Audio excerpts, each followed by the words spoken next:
Hey, Paul. Hey, there you go. That was easy. Yeah, right? Just another day in the life, huh? Well, yeah, then we found a spot, and my phone was out of juice. Other, Long topic. Hey, thanks for doing this. I really appreciate it. yeah, we always support you when you come to our area, man. You're just such an amazing, talented, guitarist and everything that you touch and do, man. It's always good. Me? Yeah, you, man. Come on. I gotta tell you, we had the first 2 dates of the tour already. Both places were sold out. I was like, what the? Something's happening. That's what I'm telling you, man. I mean, it's not anybody can, just back up Johnny Winter, you know what I mean? Yeah, I know. But it's like, shit, I mean, the pressure's on. When you come out of something like that, it's like, okay, what do you got? Yeah. It's kind of like, when these bands or whatever come out and they have that first big album and then now they're shitting the brick going, how the hell are we going to top that, and to keep that going? But I don't see you having a problem with that, so that's a good thing. You know what's cool about this is that because it's not like you got to put out a great album after great album and great album in these venues. You have these blues songs that can be the basis for improvisation, and my version of Further On Up the Road versus Clapton's version. So it's like you have all these cool tunes that you can pull from because you're in the blues world. Yeah. And that's really great. So now it's just like, wow, I always wanted to perform. Nobody's seen me do this version of Freddie King or this version of this.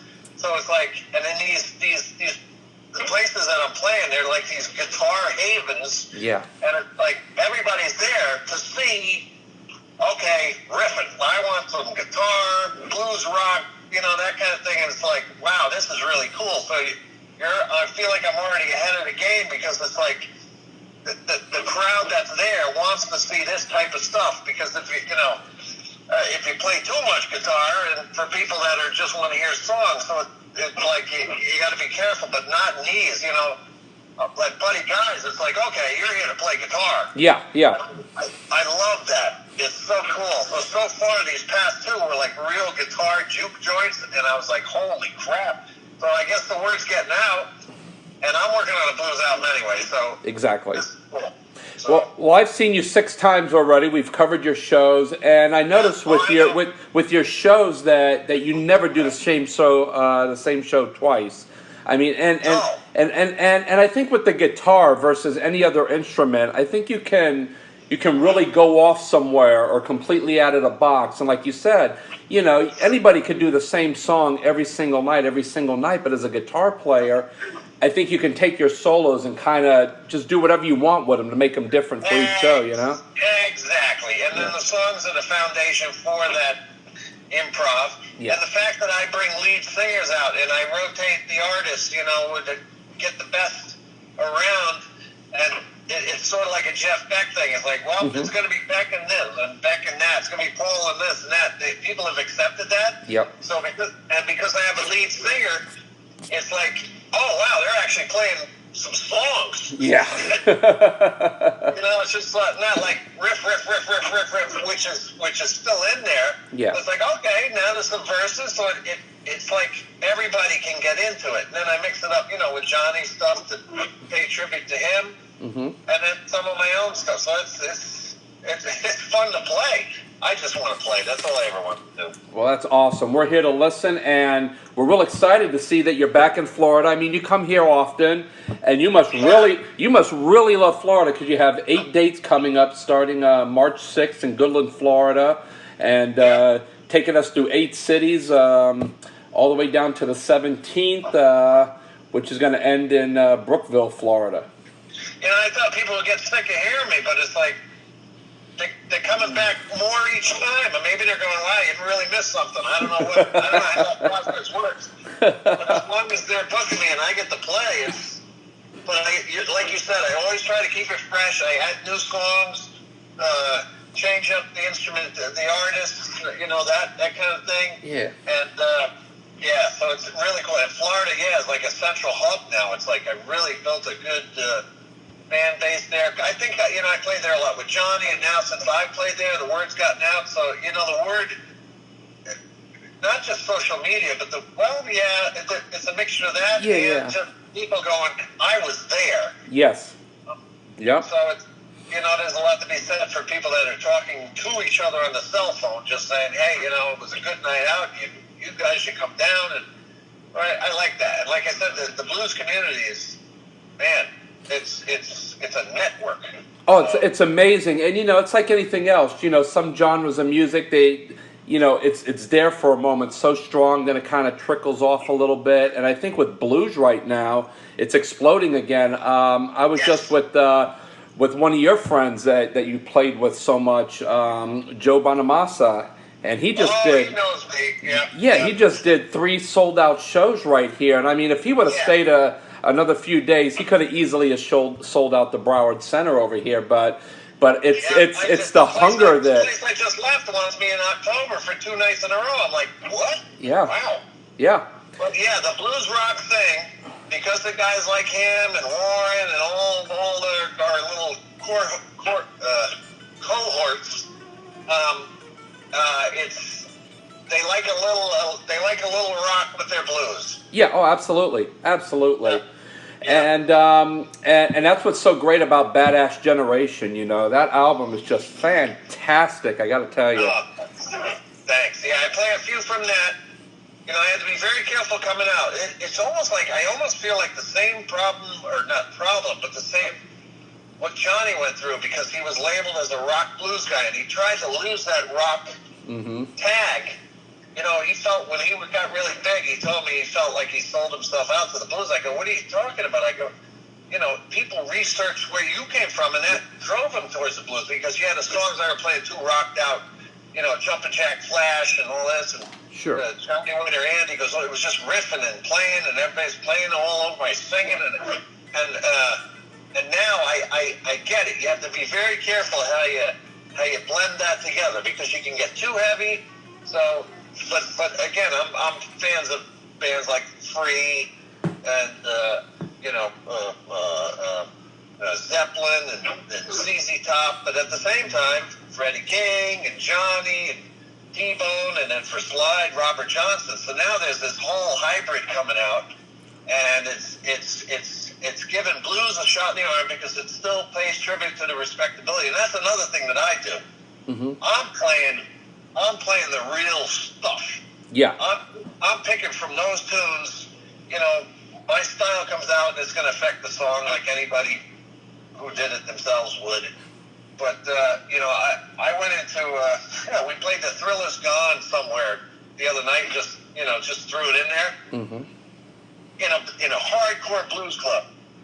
And one of the fans comes and says, oh, what was that minor sad blues you did? Is that an original? I go, what? I go, when's the last time you heard blues in this club? Oh, well, people aren't really playing the songs we want to hear. And I'm like, well, these are blues clubs. Dust My Broom and Born Under a Bad Sign and, Freddie King instrumentals and, T-Bone Walker. Oh, yeah. So it's like I'm doing these and people are digging it. They're like, we haven't heard these songs. I'm like, what the hell's going on here? Yeah. So I think they know when they come to see us, they're going to hear cool versions of songs that they know. Mm-hmm.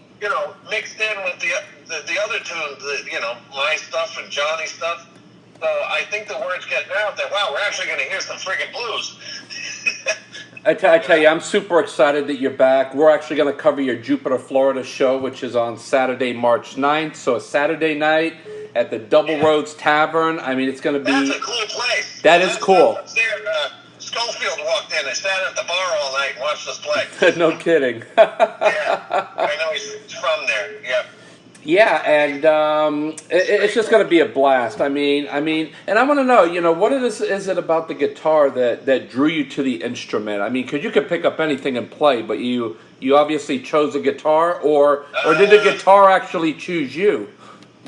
Yeah, no, I chose it because I heard some solos. You always hear solos where you hear the coolest tone ever, and you pick up the instrument, you're like, how are they getting it? And it just sucks you in, and you're hooked for life. Yeah. And even those that played for a short time and then gave up because said, I will never be like so-and-so, inside they're like, oh, I wish I had I hear that a lot from people. I wish I had kept it up. I went into business. I did this. I wish I had studied more and this and that. So actually, those are the type of people come to the shows. You know, they appreciate that I went the extra step, or whoever they watch, and you know, it's nice. And then I'll share things. You know, some of them want to start playing again. So yeah, I was just going to ask you, would you say that it's never too late to pick up a guitar or an instrument per se? Yeah, Let's say my age. I'm 48 years old. You know, would you say no, it's... Not when I met T. Marvel Ford and he said he started playing at 50. I'm like, holy wow. crap. Because, yeah, so I'm like, you know, I mean, you have some artists and painters that's starting at 80, you know? Yeah. Yeah, so... But no, the thing is cutting to the chase really quickly. If you have good instruction, good teachers, good schooling, or you find that great, some of the best teachers may not be the best players. Sure. Some of the best players are crappy teachers. Yeah. But that's why I like the blues so much, because it's hard. It's easy to play something in the beginning to make music. But it's a lifelong journey to perfect it, and it's not as simple as people think. No. And you know, and when you get that inside of you, that blues kind of feel, when you add that to any style of music, you know, I went to Berklee College of Music and studied with all these guys, but but blues is, and to be able to go out and play venues and tour, playing blues, playing rock, blues rock, is just great.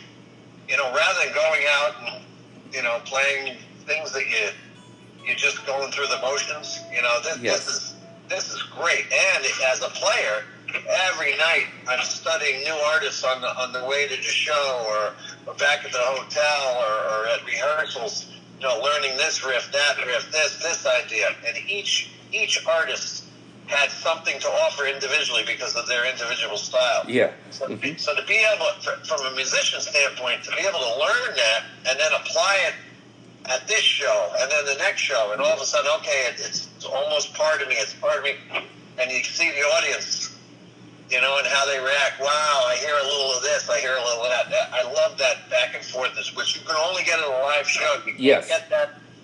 You can't get that on Netflix. No, definitely not. And, you know, the great thing about a live audience is, you know, you do your shows every day and this and that, and you go out there and you give it your all. But, you know, I mean, I'm sure there's some times where artists will start maybe get lazy a little bit here and there, you know, and that's the great thing about a live audience, because they'll let you know when you're starting to get lazy. You know what I mean? Exactly. Yeah. Yep. No. And that performance that night, that's never going to happen in that same way. Nope. Ever again. That's a one-time shot. The song order, the response, the room, the sound, the people that are there, what is said, the funniness between the artists, and you know, that kind of thing. So these experiences, you know, a lot of concert goers and venue goers understand that, and they're hooked just as much as the player itself. And when you have that in sync, it's a great evening. And then the musicians are driving home going, oh, wasn't that great? You played this, and you see when they went nuts, and it drives the musicians. So the fans don't really realize how much power they have in egging the artists on to hone their craft even more. It's a drug, but it's a safe drug. Yeah, of course, and it keeps you on your toes, so that's awesome. Now, besides the guitar, your voice is also your instrument. What do you do, if anything, to maintain your vocals while you're on tour? I just sing as much as I can. You know, I do background vocals. Occasionally I sing lead, but I leave it to my guy, because there's too many guitar players running out there that just started singing last week, and I'm like, are you kidding me? I can't handle that. I mean, I am really worried that we're losing front singers, female singers, any lead singer. That's the one thing, and that's what The Rock is bringing back. But the thing is, I'm the only guy running around with frontmen. Yeah. Yeah. Yeah. You know, and everybody else is hiding behind a guitar, and I'm telling you that they can't sing, and it's killing them. Why not leave it up to somebody that really has studied how to sing? I mean, Yeah. there's not enough musicians to fill my 5 fingers on my hand to say, who's the lead singer out there? You know, Ledbetter, God rest his soul, was the next guy. Yeah. You know, so I'm always looking for that type of thing, because to bring that, because if you're going to play, if you are fans of Zeppelin and Free and ZZ Top and Aerosmith, as well as the blues, Bobby Blue Bland and Ray Charles and all those kind of guys, you know, we gotta entice people to sing. Oh, most definitely. Yeah, you know, 4-piece, that's great. You know, Johnny had a voice. Oh my God, he was Ray Charles. He was Bobby Blue Bland. Yeah. But I don't want to go out there and pretend to be a great singer and sacrifice the whole sound of the show because, you know, I may not sound as well as somebody I know is a really kick-ass singer. And I'm telling you, when you have a great singer, there's nothing like it. It takes it up 10 notches. Yeah, yeah. That's why I always work. I had Morton Fredheim on my album. He was number 2 on The Voice. The guy's just amazing. I got Rico Romero on the road now. I found a gem. Ethan Isaac on the East Coast, and each one has their little thing. And it's as an artist, it opens me up to a lot of cool stuff. Because if I don't have to worry about the singing, I just sing with my guitar. Exactly. And now I get this Jeff Beck stuff, you know, when he brings Beth Hart out or that kind of thing. It's like, oh, that makes total sense. It definitely does. Now, I mean, even Kenny Wayne Shepherd does that. His singer's phenomenal. Yep, and like you said, you're the one bringing all these frontmen out, you know. So, but again, the blues is definitely making a really, really, really big explosion now, I believe, and it's fantastic. It's all ages. I mean, 15 to 102. Now, being with Johnny Winter for as long as you were, what is one of your fondest memories of him? His sense of humor once he cleaned his act up, you know, as far as what he was putting into his system. His love of the blues was stretched far beyond just playing, but he was a blues historian. Yeah. I only met a few people like that. Billy Gibbons, Bill Wax from Bluesville. Yep. Dick German, producer. You know, I joined Johnny, you know, around 2000. So, you know, I wasn't with him back in the older days. You know, a lot of people, they hear I played with Johnny Winter. It's like, wow, he must be, you know, 80 years old. You know, no, I was the little kid, like he was Muddy. Mm-hmm. So now, you know, he was the guy. He was like a father to me. And to play with one of the guys that inspired you to play, I mean, you had to listen to Johnny Winter. You had to listen to Hendrix. Yes. You know, you got to listen to Clapton and BB, and you know, he's one of them. And to actually play with him, that's inspiring, and that makes you really want to, you know, you play with somebody like that, it rubs off. You want to keep that going. You know, you want to put that kind of playing in you. Mm-hmm. You know, Derek Trucks hanging around with all those guys. Yeah. Oh, it's stuck. Definitely stuck. Yep, you're right. You know. Now, you ever think of doing anything with Edgar Winter? I've played with him tons of times. Yeah. Maybe we might do a Johnny Winter tribute album because it's the 50th anniversary of Woodstock. Yeah. I might have him come down to the Johnny Winter Fest I put together. I just got back 5 days ago playing with my friend Sonny Landreth, Samantha Fish, James Montgomery. We're doing every year in Jamaica 7 days down there. We bring artists down there. So that was JohnnyWinterFest.com. So we're going to do it every year. So it was a great first run. It was right down the street from Warren Haynes, the Exodus. Oh, no kidding. Oh, Yeah, man. I did that a few years ago, and I got the bug. So I'm like, well, wow, I'll just do one under Johnny's name, because I work closely with the estate to keep Johnny's legacy going as well. Yes, I know that for a fact. Yeah. So this was a great way to have a festival in his name. Boom. So you mentioned in the beginning of our conversation you're working on a blues album. Yep. So what's going on with that? When can we expect that? As soon as I finish this run, I'm out for 6 more weeks. Well, 6 weeks. Then I left the gap open. I hit the studio hard. I'm going to put out a hardcore blues album with a little sprinkling of rock. Yep. Awesome. We're looking forward to that, and we're looking forward to your 8 dates here in Florida, beginning on March 6th all the way through the 17th. Pretty much from the top of Florida down to the bottom of it. So I think everybody in between will get a chance to come out and see you. And we're also doing a giveaway courtesy of John Lappin, who is one of the most awesome guys ever. So you should be happy He's that. insane. I love him. I know he's fantastic, you know, and my publicist through my career right now, and then he was instrumental with Johnny as well. So he was such a great find. I'm glad I brought him on board. I've worked with him for a number of years. He's fantastic, and he's actually given us 2 tickets and 2 meet and greet passes to a lucky fan. We're going to give those away on our website, so you're going to have some company in Jupiter. Great. Yeah, and Vintage Guitars get behind me, pushing these shows. So I think they're going to have these little cards that if you go online to Vintage Guitar and you punch in the code and get a free subscription for a year to the magazine. So that's amazing. Yeah. Wonderful. Well, we're looking forward to seeing you on Saturday, March 9th at the Double Roads Tavern of Jupiter. Thanks, buddy. All right, my friend. Right now we're in the snow in the Midwest. No way.